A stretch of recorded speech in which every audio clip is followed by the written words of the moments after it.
Ukrainian serviceman Ihor Lutsenko noted that drones are now creating a 15 to 20 kilometer wide grey zone, making it deadly for troops on both sides.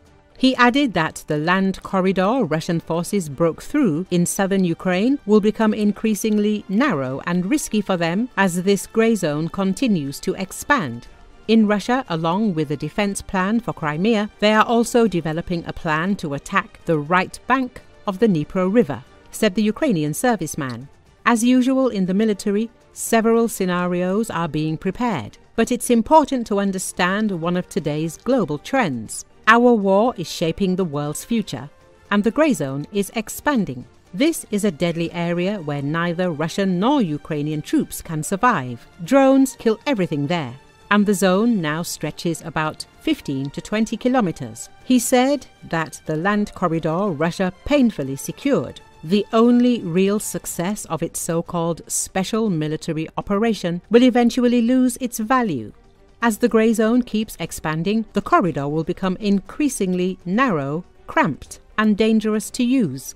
Everything is heading in that direction.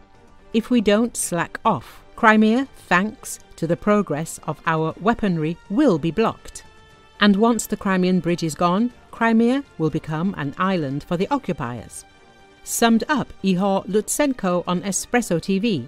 Earlier, Colonel Dmytro Pletenchuk, spokesman of the Ukrainian naval forces, said that the density of deployed air defense systems in the temporarily occupied Crimea is higher than in some Russian regions, as the peninsula is logistically valuable to Moscow. Crimea is a symbolic and logistical value for Russia. The density of air defense on the peninsula is higher than in many regions of the Russian Federation itself. Air defense is an artificial commodity. Due to sanctions and a shortage of microelectronics, the Russians have limited opportunities to replenish losses, he said. Pletenchuk noted that since the beginning of 2024, Ukrainian military forces have destroyed a significant number of Russian air defense systems, along with the headquarters of the Black Sea Fleet and other facilities. However, the enemy continues to launch drones from the peninsula. There are mobile units that can be moved, but mostly they use proven locations, the Navy spokesman explained.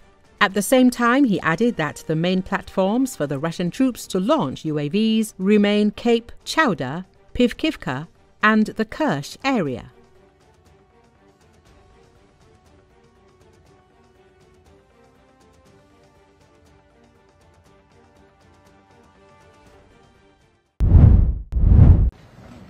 President Donald Trump signed a series of economic and defense deals with Qatar's ruling emir, Sheikh Tamim Al Thani, on Wednesday, as he kicked off the second leg of his three-nation Middle East tour this week. According to Associated Press, the first of the agreements had Qatar buying airplanes from Boeing, the American aerospace company whose chief executive attended the event. The other deals focused on defense and the purchase of military drones. In short remarks following the signing, Trump lavished compliments on Al Thani during the signing ceremony, calling him an outstanding man. "I just want to thank you for the friendship, for the long-time friendship," Trump said to Al Thani. "We just liked each other. That's not a bad thing. That's a good thing," he added. Trump said the Qatari leader reminds me of the Saudi crown prince, who he had just visited. They were both tall, handsome guys that happened to be very smart. Like the Saudis did a day earlier, Qatar rolled out the red carpet for Trump. The U.S. president was greeted at the airport by Al Thani after Air Force One was escorted by Qatari F-15 jets as it neared the capital city of Doha. Qatar is home to Al Udeid Air Base, a sprawling facility that hosts the forward headquarters of the U.S. military's Central Command. The oil and gas-rich country is also in the center of a controversy over its offer to provide Trump with the gift of a luxury Boeing 747-8 that the U.S. could use as Air Force One while new versions of the plane are under construction by Boeing. The Qatari government has said a final decision hasn't been made. But Trump has defended the idea even as critics argue it would amount to a president accepting an astonishingly valuable gift from a foreign government.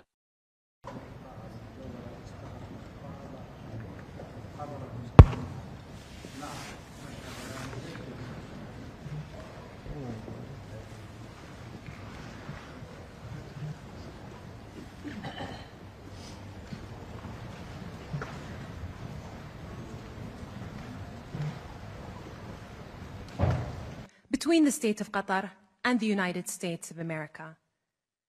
Signed on behalf of the State of Qatar by His Highness Sheikh Tamim bin Hamad Al Thani, Emir of the State of Qatar, and the Honorable Donald J. Trump, President of the United States of America.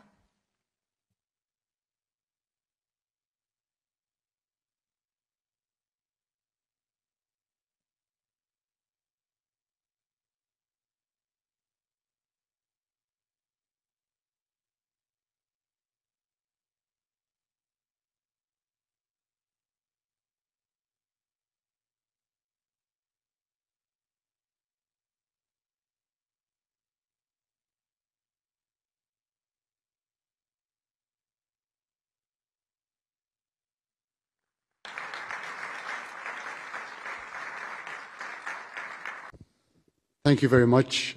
We had a couple of hours of great meeting with the President, and we discussed many issues, our great bilateral relationship, and also the situation in the region. Of course, I think after signing these documents, we are going to another level of relationship between Qatar and the United States. So I just wanted to thank you, Mr. President, again for this historic visit. Thank you very much, sir.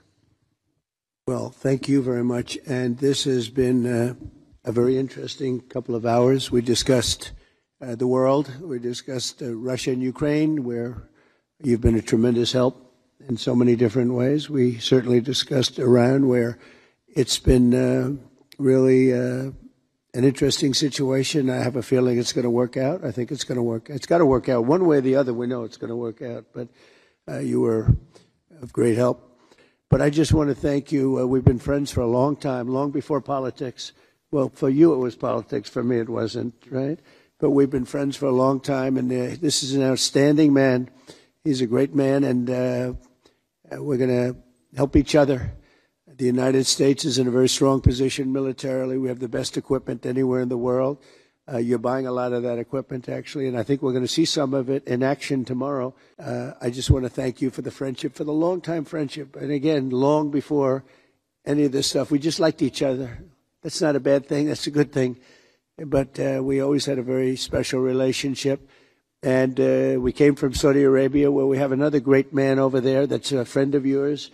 And you two guys get along so well and like each other. You sort of remind me a little bit of each other, if you want to know the truth. They're both tall, handsome guys that happen to be very smart.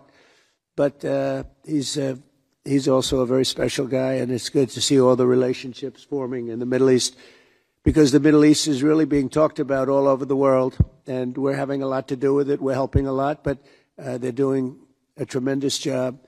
So I just want to thank everybody very much for being here. I want to thank the media.